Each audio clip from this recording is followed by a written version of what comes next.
David, and we are back to our live conversation on school safety and security. What is the role of the government? What's the role of the community? What's the role of the parents? And in particular, what is the role of the SBMC? Last week, we had Nicholas Wisdom speak to us extensively, and then we have Louis Akoveso last week. Today, we are being joined by Abdullahi Saleh, a prominent civil society advocate and the North Central Regional Coordinator of ArcSite. He is a man with very many years experience in the space and in what we are talking about.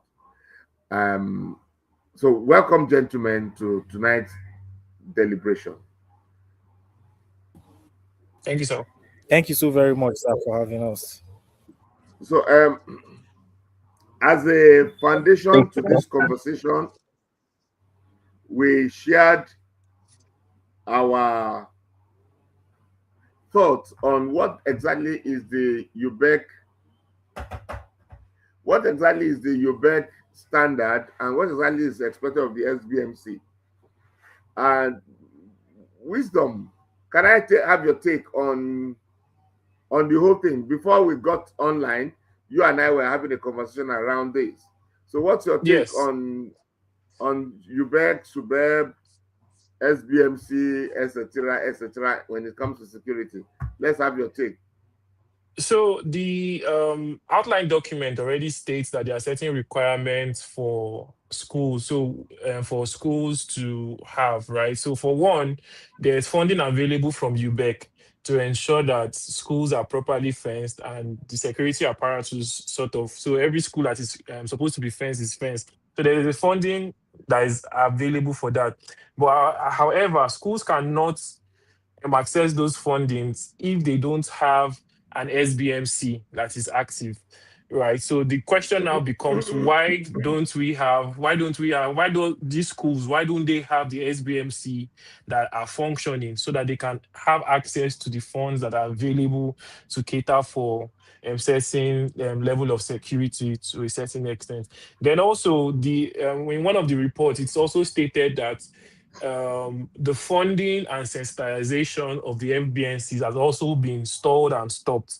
Now, to go back to what we discussed last week about political will, that could that be one of the reasons why the funding for the SBMCs has stalled or has stopped over time? Because these are where we have gaps in policies. So the policies exist, and this policy has, from what I read, I think it has existed for over 20 years. So it's not just, I think the policies exist pre-Chibok. So it has existed pre-Chibok, and then we had the Chibok crisis, and it was also refurbished and presented again. And now we have another one on our hands. So are we just going to keep recycling policies, or are we actually going to ensure that these policies are implemented? And what exactly is the gap between implementation and policies?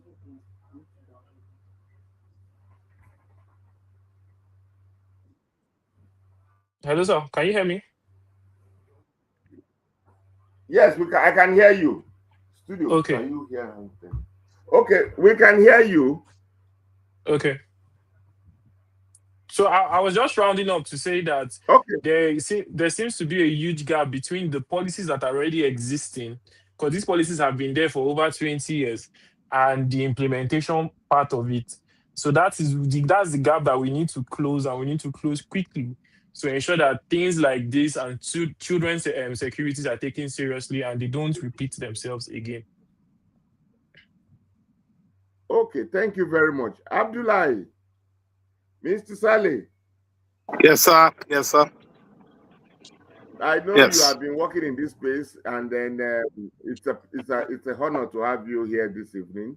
So thank you, sir. Thank you. This picture. Yes, thank you. I think my colleague has done. Pardon, sir? No, I didn't go hear ahead, you. please. Go ahead. Yes, my colleague has done justice to the discussion around SBMC. It has existed for some time. The policy is there.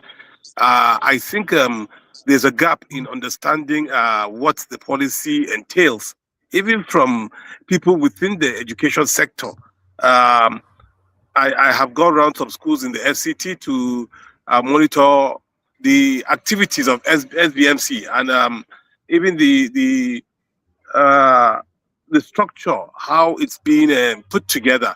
And I do see some lacuna in some places where, based on the policies not being followed through. Yes, government has a very good plan, especially where SBMC can come up with projects in schools, and the government gives 2%, gives almost everything. SBMC provides like just 2% of the funding. However, I also noted that there have been issues with corruption, uh, which is systemic, because I found the fact that SBMC will also be found wanting in terms of implementation of policy of programs of government that should benefit the communities that they serve. So these are all issues, I think, that are not being discussed openly, that has stalled the the thorough implementation of the policy. I think government needs to be open on reasons why there are issues with getting SBMC to function effectively. Uh, in addition to the fact that some schools feel threatened having outsiders being part of a team that monitors or watches their activities. Yes, and I think it behoves on us now, the civil society, to fill in the gap in terms of educating, enlightening, and creating awareness on SBMC, so that communities can benefit from the program and from the policy. Thank you, sir.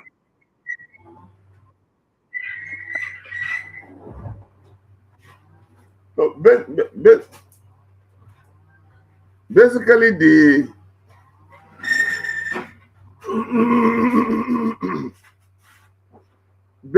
the responsibility of the civil society is to wake up the SBMCs in every school.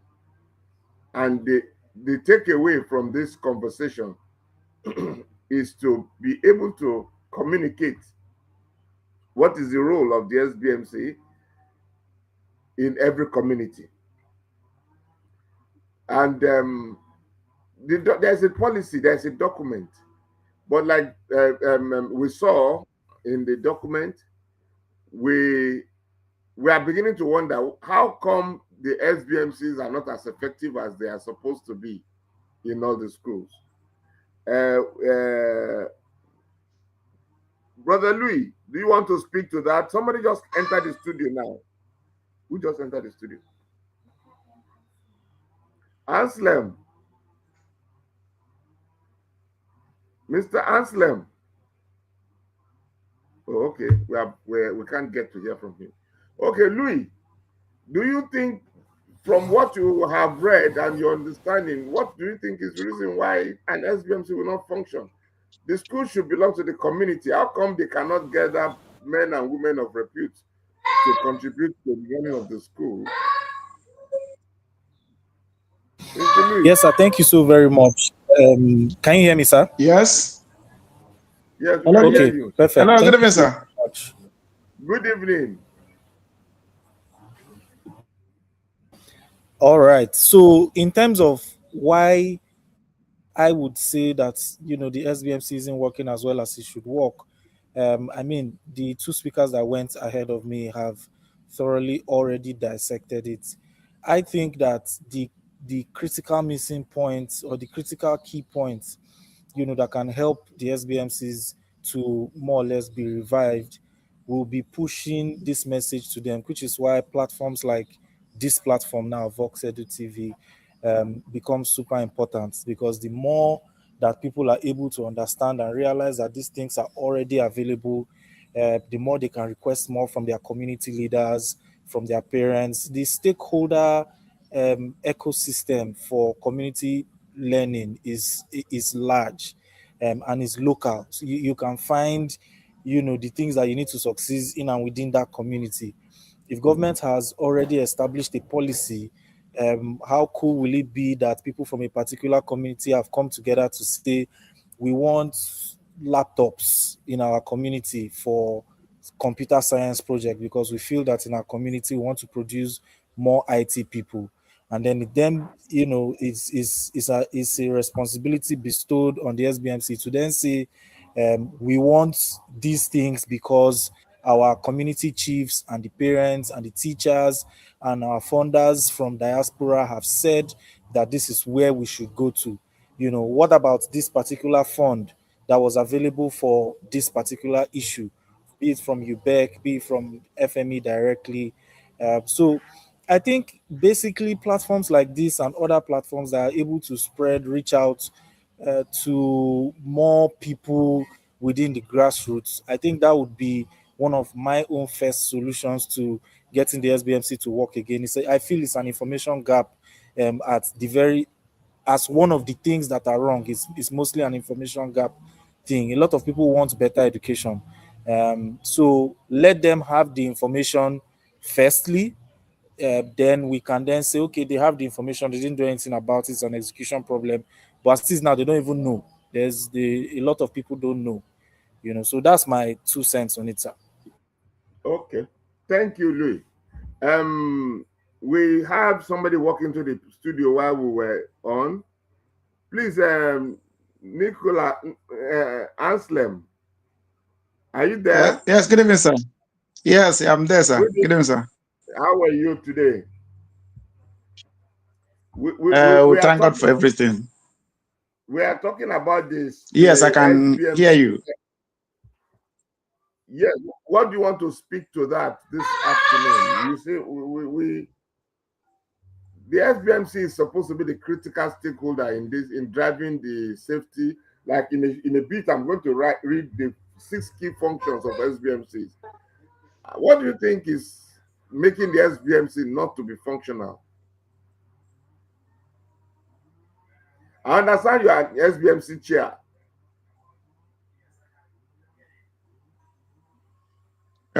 Good evening, everybody on the studio. Good evening. Really, I'm not the SBMC chairman. Yes. Hello? I can hear you. Hello, Yeah, sir. you are live. Can you hear me? Yes, please. Okay. Actually, I'm a SUBEB staff. I'm not the SBMC chairman. So, but to an extent, can you hear me, sir? Yes, we can hear you. Please speak on. Okay. Yes, so we can hear actually, I'm a SUBEB staff of Bonny State. Actually, I'm not the SBMC chairman, but I have some knowledge on the workings of the SBMC.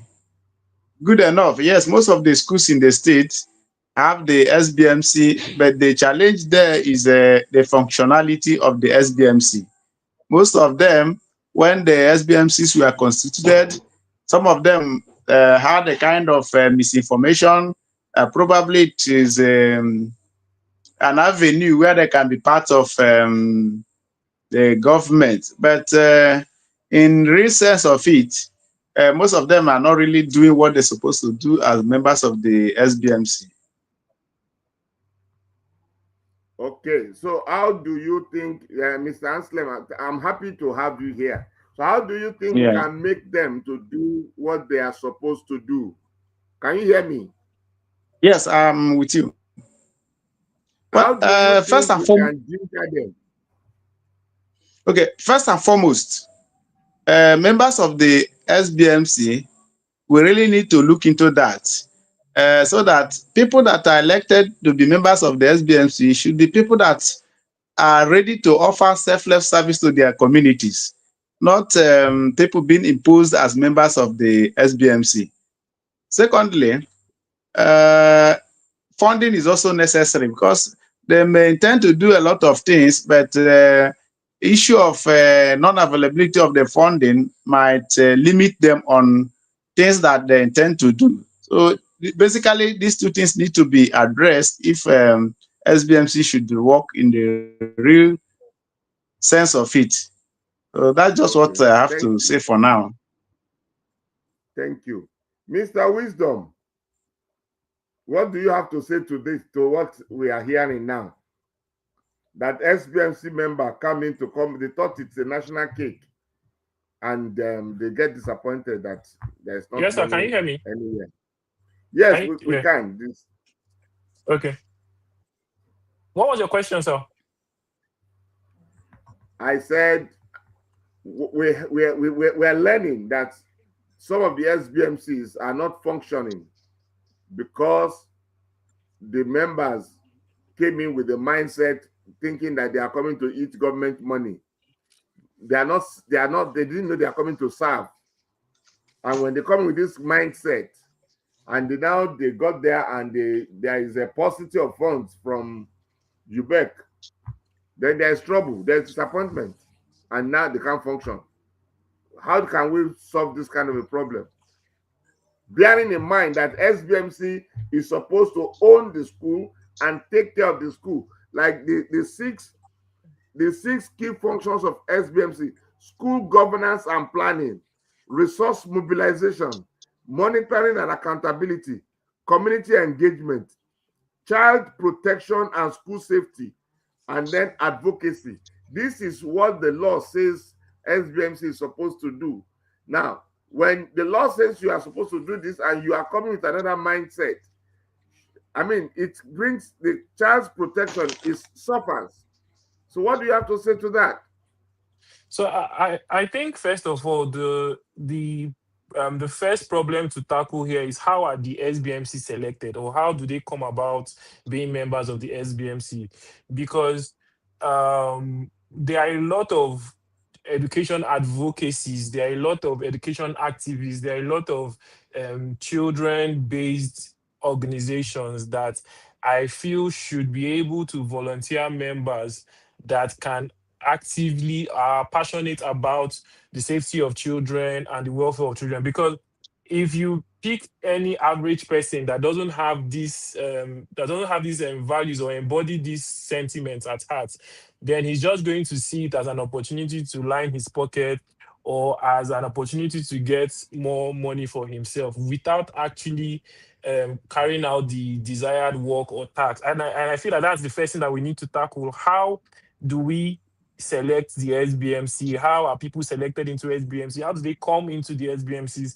Are these political appointments? Are they what's the selection process? And I think that based off on the duties of the SBMC you just listed, there are people from the that should enter the SBMC or that should form the SBMC are people that are either in the line of education or they have some level of stakeholding in the system of education, right? So these are the things that we need to first of all look at. Then also, there are policies and they are, like you said, is the law.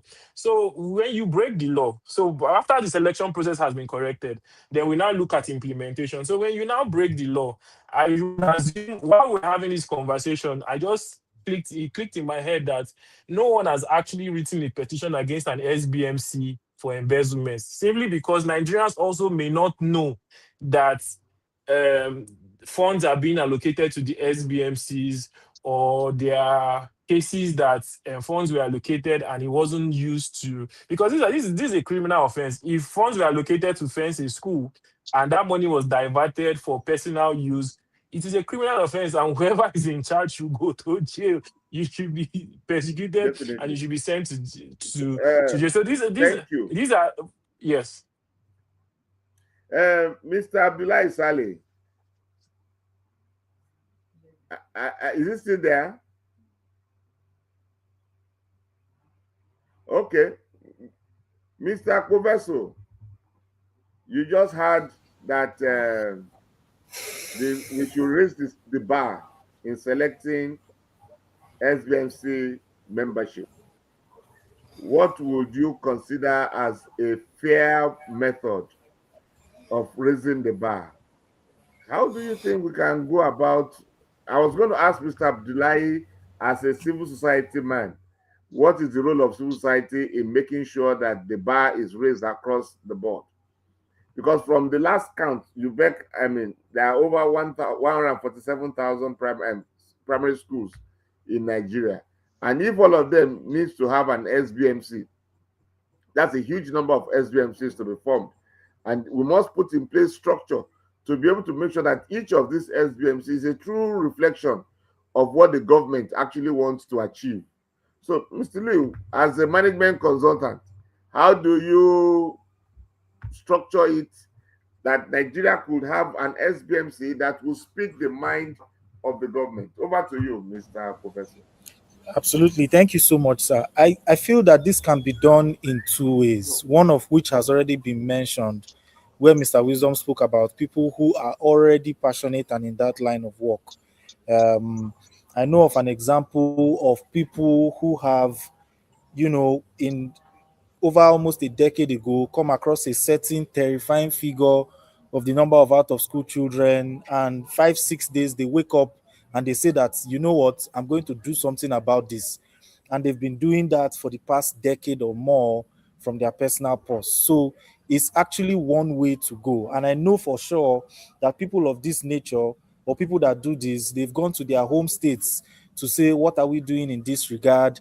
And they've sponsored projects in those states that, are regarding to education. So these are facts that already exist. And maybe when Mr. Abdullah comes back on, we can then hear a little bit more of that civil society angle.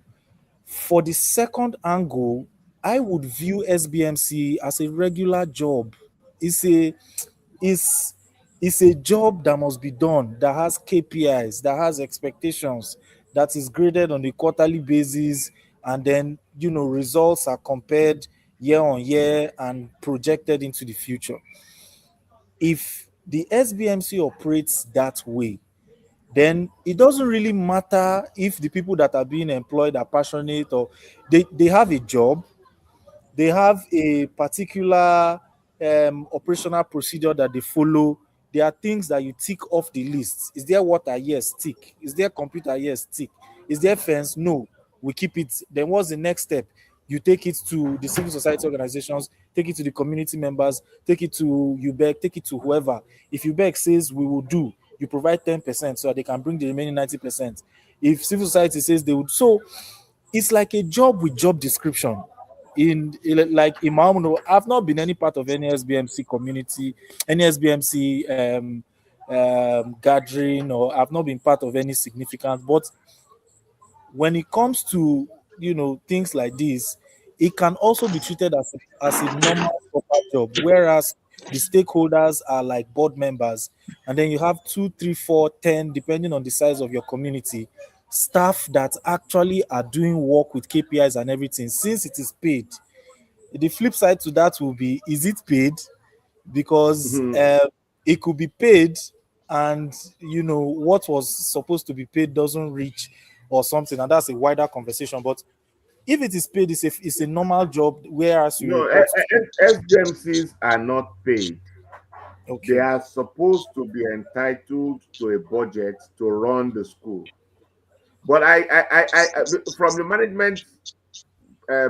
management consultant, I can relate with you, and I think I always like to do a takeaway. I think a takeaway from this conversation is that your organization should look at drawing up a proposal for UBEC, because let's look at maybe there is, I believe there is capacity to monitor to the last mile. Mr. Anslem, what do you think is giving birth to this lackadaisical disposition among the SBMC? Mr. Anslem, are you still there, please? Yes, I'm there. I'm there. Well, thank you. And follow up to what the last speaker just said. The policy has provided certain rules for the SBMC, and I think there's need to track the performance with what the policy has provided. So if there's no tracking between their performance and job specifications, and really we will not move forward. So there's need for us to track the performances of the SBMC members and what the policy has provided. So if they are not living up to expectations, for me, there is need for should I say, change of leadership, or maybe change of, yeah. So we really need to get people that have passion, people who have the willingness to work for their communities, not just putting anybody for putting sake. So there's need to track performance against the what the policy has provided. So if I get you right, Yeah, there should be KPIs, and once you are yeah, not yeah, exactly. once you are not meeting the deadline, you should be sent back to the farm or somewhere else instead of Yeah, risking the life yes, of yeah. That the children. yes, that's just my suggestion. No, I'm sure the people concerned. You see, may I also remind us that this conversation is going on live. What that means is that it's on Facebook, and this conversation is going on YouTube, and it is also going on a Vox Edu TV website. And by next week, we'll be doing a replay of all this in 10 stations in Nigeria, 10 local stations. So, for all concerned, I think it's high time some brilliant Nigerians begin to put up proposals to government on how SBMC can be better managed, how there can be tracking. Because for me, since the SBMC has an express responsibility, role 5, which is to ensure the safety, child protection, and school safety. I mean, and there is, they are failing on this aspect. So each of the school that there has been a compromise in the security, somebody needs to be called to order. And I've never heard of the SBMC being called to order in any kidnapping. All I hear is that the Mr. President has failed, that Nigeria has failed. But who is talking to the first people, the first line of defense, the second line of defense, the third line of defense, before it gets to Mr. President, maybe in the 8th or 9th line of defense? Wisdom, what do you want to speak to that? I mean, somebody should be in the first line of defense, second line of So, defense, third line of so defense. if we're talking about lines of defense, it's not. I don't even think the SBMC is the first line of defense. The first line of defense is the community in which the schools are located, because one of the most effective and the cheapest form of intelligence gathering is community intelligence, right? And if the community as a whole cannot even liaise, most of the community members don't even know that there's an SBMC for the schools in their community, right? So the community, because you're supposed to be responsible for the safety of your environment. So if there are suspicious activities, community members should be able to know that, oh, there are suspicious activities going on here, or the school hasn't been fenced, or these school gates can't be locked, because according to the UBEC guidelines, every school should be fenced and should be it should be lockable, right? So if the community members have not raised concerns, then the SBMCs will relax, because there's nobody checkmating them, because the first line of defense comes from the community members that are there. So if they are not able to even understand or know that there is an SBMC that is in charge of certain activities for the school, then we've already lost the battle before the war started. We've already lost, because everybody should be held accountable at different levels. There is a role for the community in this. There's a role for the SBMC. There's a role for the intelligence agency, so the police, the civil defense, the DSS. There's a role for them. There's a role for the overall governing body, right, which is the federal government and the like. So everybody has a role to play. But to say it's just the SBMCs, because at the end of the day, nobody knows. If not for this program, I didn't know there were SBMCs. I didn't even know anything about SBMCs, right? But I'm like, oh, so there are these people that we should actually hold accountable, first of all. But then, me that is in the community, I don't even know that an SBMC exists to even hold them accountable. So there's a break of this thing along the chain of our across the value chain. There's a break, and we need to first of all fix that link. It's only when that link is fixed, then we can now say, okay, it was at this point we were able to break the chain, or it was at this point that the information was not properly passed across. And I feel like that's one of the things we majorly need to work on. The communities need to know that there is an SBMC that is responsible for this, so that they can hold them accountable. So when you come, for example, I'm the SBMC and somebody holds me, you've not fenced my school, you've not done this, our children are not safe, and they are calling me every morning, I'm not sleeping. I will carry that same pressure, that same amount of pressure, and I'll go to UBEC and be like, oh, you promised to fund us for this, you've not funded us, these people are on my neck. Right? The person in UBEC will take it up the chain of command. That's the only way. Once we have a clear line of sight to who to, at every point in time, there should be a who do I consult, who do I speak to pertaining a certain issue. That is the only way we can actually get things done. But Okay, if we thank keep you very much. pointing fingers, yes. So, Brother Louis, so how do we start? Because, another responsibility of SBMC is resource mobilization. So even in the cases where the government is not able to meet the need, because the problem is now that we have kidnappers on rampage, it is affecting the psyche of Nigerians. Many of us are depressed because our children are being kidnapped. Would it not be nice for the communities and the SBMCs to shout and ask, even if it is IPO, public IPO, or what do you call that thing you used to do? Open bond, do something. Let Nigerians contribute 10 naira to fence the school. Do public placement, do anything. So what do you think? How do you think we can get this Nigeria moving? Our education sector becoming not only the burden of government, but the responsibility of everybody. Brother Louis, speak now, please. I absolutely love the crowdfunding angle. And that would be very interesting. And the good news is that it can even be community based. So, for example, I'll just use my community now. We actually have a group where our village people in diaspora meaning not physically in the village, come around to discuss. So this evening now I can send a message there and say, did you guys know that there is something like SBMC for the secondary school that we have in the village? Why don't we crowdfund them to achieve ABC objectives? So I think that's already a brilliant one of the bats, if well organized, but it will have to be properly decentralized where a community can determine for itself what it does.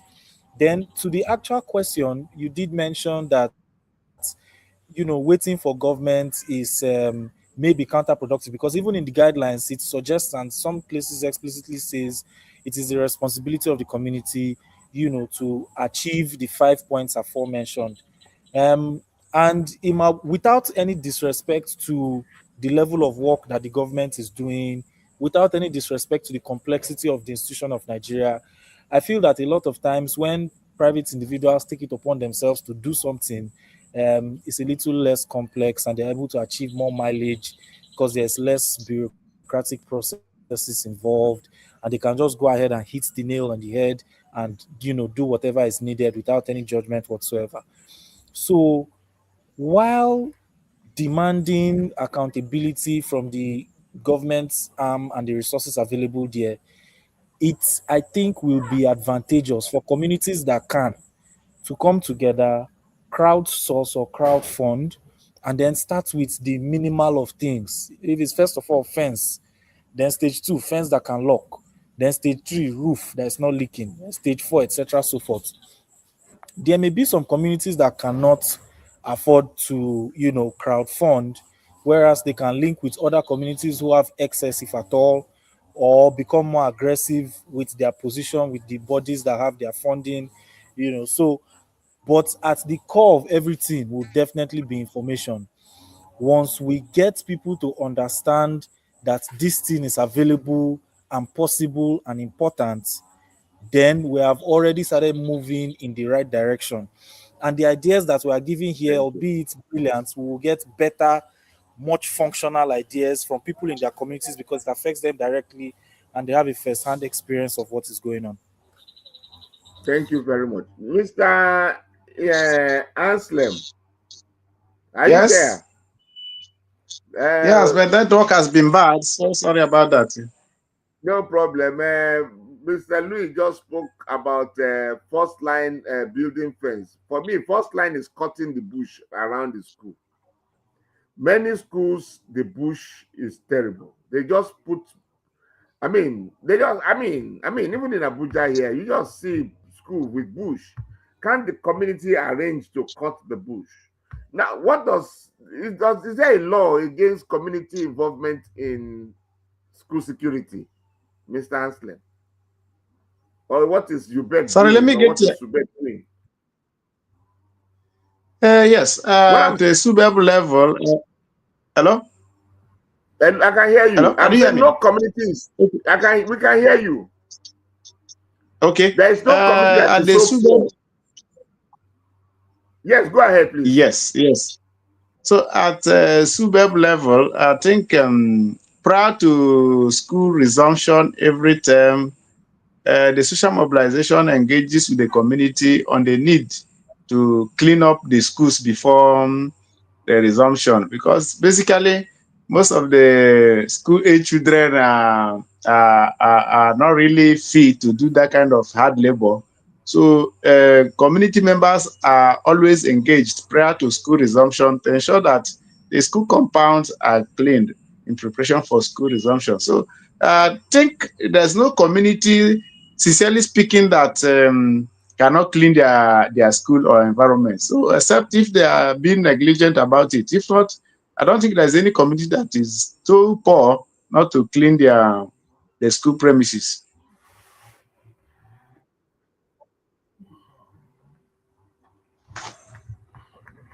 Okay.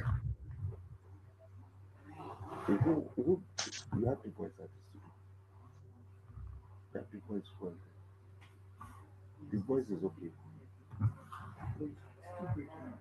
Okay, that's nice. Good. Well, can you hear me, please? Yes, Yes, Yes, yes, I we yes, can can I'm hear hear with you. you. you. Okay. I lost you in a bit, but thank God I'm back.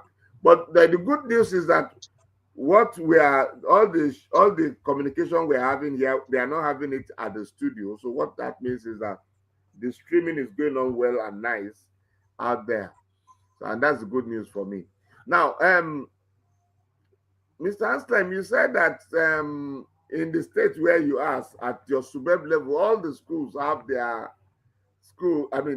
perimeter clean. What of the outside of the school? Because my take is that these bad people, they live outside. Like I in last week we said there should be sufficient clearance between the school and the community, such that if harm is coming to the school, the community must see it or the school must see it. That is, for instance, around the school perimeter or the school fence, whichever one is applicable here, there should be a clearance of maybe 10 meters, maybe 20 meters that will always be, we call it buffer zone, that no evil can cross from this side to that side without somebody seeing it. And last week, we also speak about technology. We should be able to deploy technology. Last week, we also speak about cooperation between of course, today we are beginning to even know that the formation of the SBMC is even itself a challenge. But what are the small, small things that we can advise the community to do to secure life and property of our children in all these schools? Mr. Wisdom, you want to speak to that, please? Low hanging fruit. So I think the low hanging fruit to ensure that we can achieve security is sensitization, right? So getting the relevant stakeholders on board. Because like I said earlier, the cheapest form of intelligence is community intelligence. We cannot do, we can't make any meaningful impact in any community without the buy-in of the community stakeholders, without the people that are actively in that area doing business, carrying out various activities, because um, it would be counterproductive trying to move any effort without them. Like um, my Oga said earlier, he said that the community are responsible for the cleanup of certain schools. And to be fair, I did not even know that that was a criteria, right? So we need sensitization. We need community members to come on board and be able to, and that's the cheapest way we can achieve security, is getting the community to come on board. Like the lowest hanging fruit is sensitization. Okay, thank you. Brother Louis, what say you on this matter? Because I'm just wondering, how can we sensitize? Whose 100%. role is it to sensitize? How do we get funds to sensitize? How do Well, we start sensitizing? let it not be that every time I come, I'm always speaking about National Orientation Agency. I don't know anybody there. But we can say We have written it's the them a letter. responsibility of. We are engaging Okay. them. Okay, perfect. It's the responsibility of National Orientation Agency from a countrywide, perspective. But like I said, I have a WhatsApp group where all my village people are, my literal village people. So if platforms like Vox Edu and other civil society platforms are on their social media, they are on radio, they are everywhere spreading this news to the people that have access to these platforms, like me, like Wisdom, like Mr. Anslem. Then we, in our own smaller cocoons, can now go to these WhatsApp groups and say, this is what I learned today. I think we can be doing this. So whenever we come on, shows like Vox Edu, for instance, we can then say this is to use the word loosely, clarion call for people that are listening in, to go to whatever smaller WhatsApp groups that they have or whatever smaller community groups that they have, to go ahead and spread the information or the awareness. Just because person to person awareness is always, very important and also very helpful as well. So I would say that's another low hanging fruit. The people that are quote unquote enlightened enough to listen in on these types of shows, they should go ahead and spread some of this good news to the people as well. Okay, thank you. One of the major responsibilities of SBMC is advocacy. In fact, it states here expressly, engaging government and stakeholders to increase support, investment, and accountability in the education sector, pages 27 to 32. Now, how do you process that? If the agency that is, Mr. Einstein talk about the Social Mobilization Department of SUBEB now, they are a visitor to every community. And the SBMC is supposed to be the extension of the social mobilization. Now, if the SBMC is not doing its job, the community is not mobilized, advocacy is not taking place. I mean, it's like apple is rotting from the center, or is it from the outside? Now, how do we go from here? I'm just a little bit don't know where to go from here. Wisdom, or Mr. Anslem, you want to help us? You're an insider. How do you go from here? We are going to be closing the studio in a few minutes. So how do you go from here? Let's start our takeaway. Anslem, how do you go from here? Not, yeah, not really. Okay, let me just come in this way. Hello? I can hear Hello? you. We are hearing you. Okay. Yes, please go ahead. Okay, let me come in this way. Yes, like you said, it is either the apple is rotten from inside or from outside. Whichever way, the issue is that an issue is somewhere, and it need to be addressed. At the community level, every community has, they need to identify some philanthropists within the community level who can support some of these activities, because definitely whatever thing you do at the community level requires funding. So I think there's need for every community to also identify, because government, UBEC will always tell you that education for all is the responsibility of all. So for these things to work, I think it's the responsibility of everybody. But whichever way, each community has to identify some philanthropists within their communities so that they can support the work of this SBMC to move on. Thank you. Brian Nicholas, what do you have to say to this one? They said SBMC do advocacy. We didn't say SBMC. They said who grant? They said they asked them, said we should get rich men in the community. Who will get them? Me? Who? Yes, but initially we said people that should be in the SBMC are people that are willing to serve the community, people that have passion. So for this work, so if the people that are really in the SBMC are really having this passion, at least they will undertake these roles and responsibilities. But now we don't have SBMC. That's the problem now. Now the SBMCs are not there. That's why I'm asking you that the problem is rotting from inside or rotting from outside. Because the person that is supposed to do what we are saying, we are looking for them. In the opening speeches here, we said some of them approach the office of SBMC with the mindset of coming to chop money.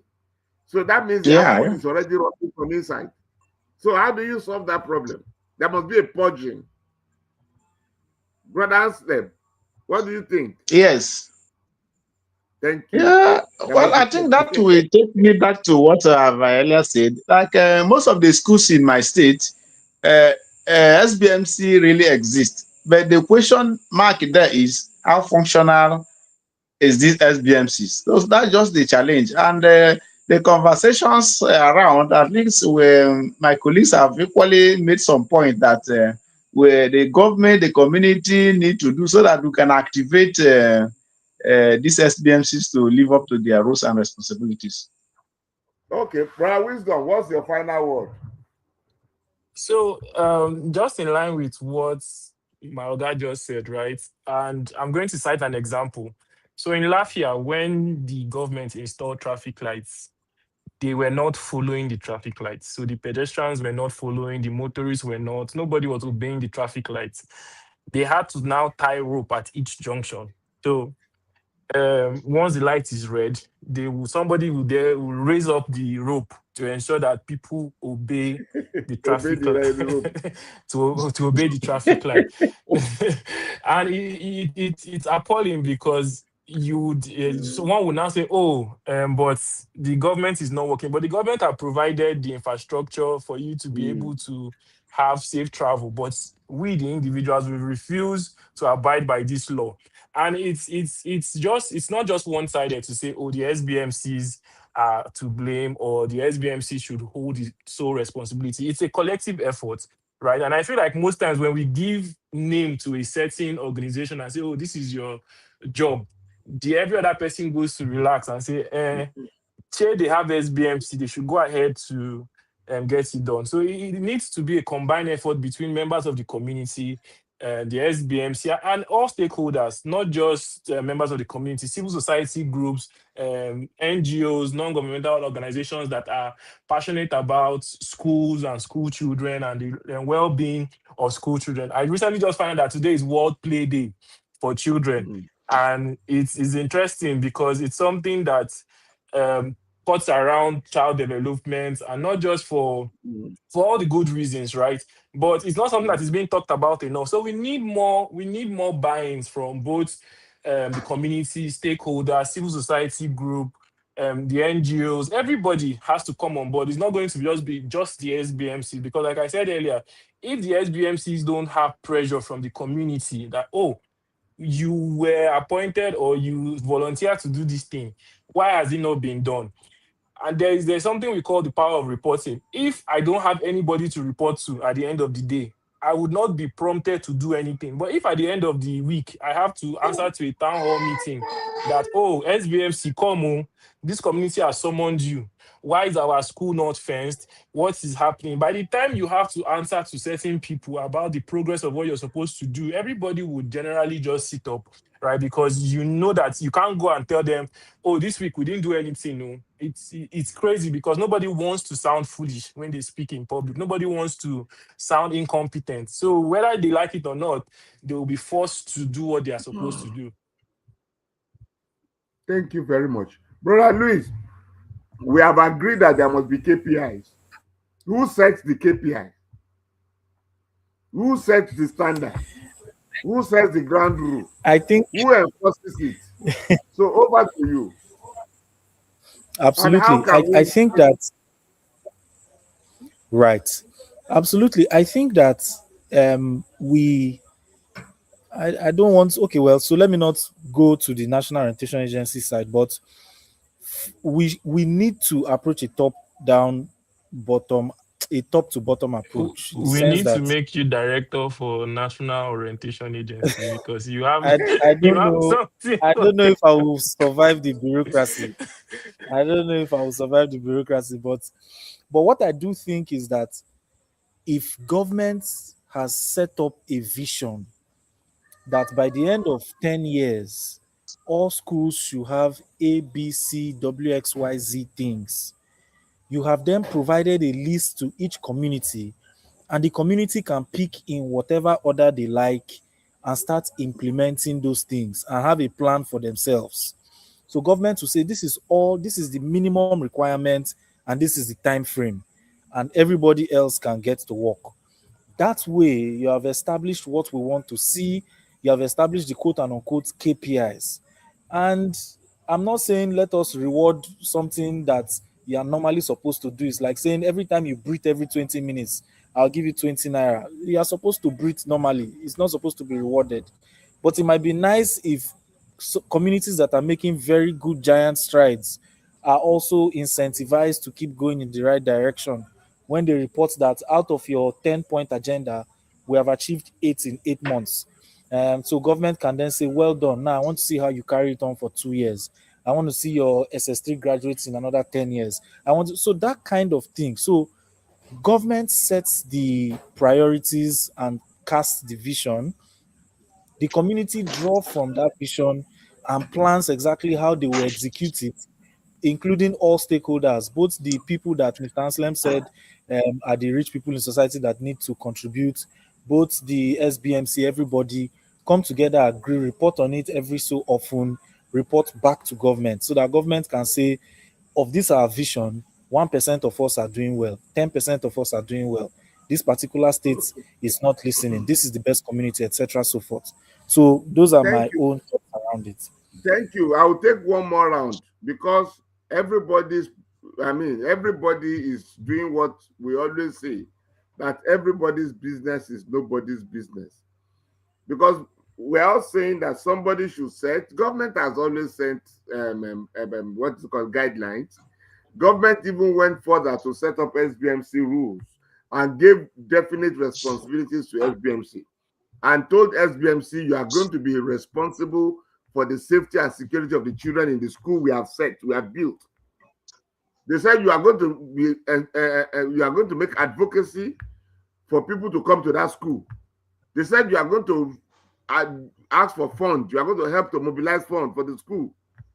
And yet, kidnappers are kidnapping the children. Don't forget, that's why we're here. And now the kidnapper kidnapped the children. The people moved to Abuja. They came to Mr. President and said, Mr. President, kidnappers, you cannot stop kidnappers from kidnapping our children. And I'm wondering, everybody's business will always be nobody's business.